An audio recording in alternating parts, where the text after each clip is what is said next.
ओम नमो भगवते वासुदेवाय। देखो, जहाँ मन बुद्धि लग जाए तो व्यक्ति भी वहाँ लग जाता है। तो प्रयास करके मन बुद्धि परमात्मा में लगाने का प्रयास करना चाहिए। और जब परमात्मा में मन बुद्धि लग जाए तो फिर चिंता खत्म हो जाती है। तो भक्ति का उद्देश्य यही है कि अपनी मन बुद्धि परमात्मा के चरणों में लगा दो, भक्ति में लगा दो।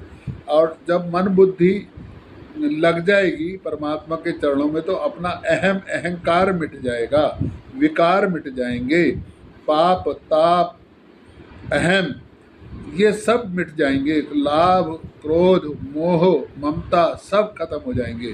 क्योंकि कहते हैं ना, भक्ति और माया ये दोनों सखी बहनें हैं।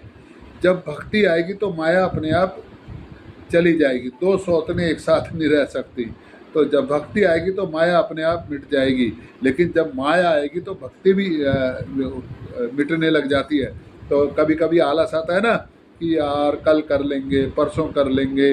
तो ना, भक्ति जो है वो दृढ़ होकर हट करके करनी चाहिए ना। मेरे संकल्प करो कि जब तक मैं पूजा नहीं करूँगा तब तक भोजन नहीं करूँगा।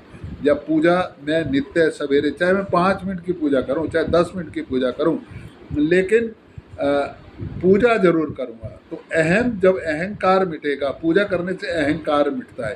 अहंकार मिटेगा तो समरसता आएगी, समानता सहजता सरलता आएगी।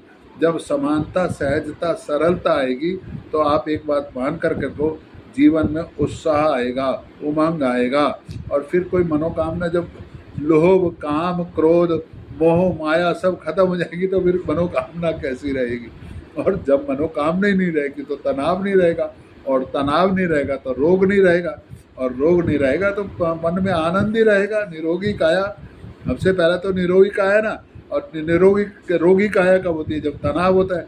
और जब ये मोह ममता माया जब ये रहेगी नहीं तो, और ना तनाव होगा तो रोग कहाँ से आएंगे। तो पहला काम सिर्फ इतना सा है कि भगवान की भक्ति में लगे। पूजन विधि कुछ भी कर सकते हैं, कोई महत्वपूर्ण नहीं है। ऐसा कोई काम भगवान के चरणों में जाकर नहीं करना चाहिए जो आपको तनाव देता हो।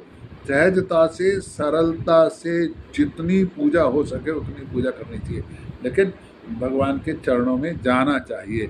आप हनुमान चालीसा पढ़ें, दुर्गा चालीसा पढ़ें, शिव चालीसा पढ़ें, और नहीं तो कोई मंत्र का जाप करें। मंत्र का जाप नहीं कर सकते, ध्यान में बैठें, और नहीं तो वैसे ही भगवान के दर्शन ही बैठ करके करते रहें।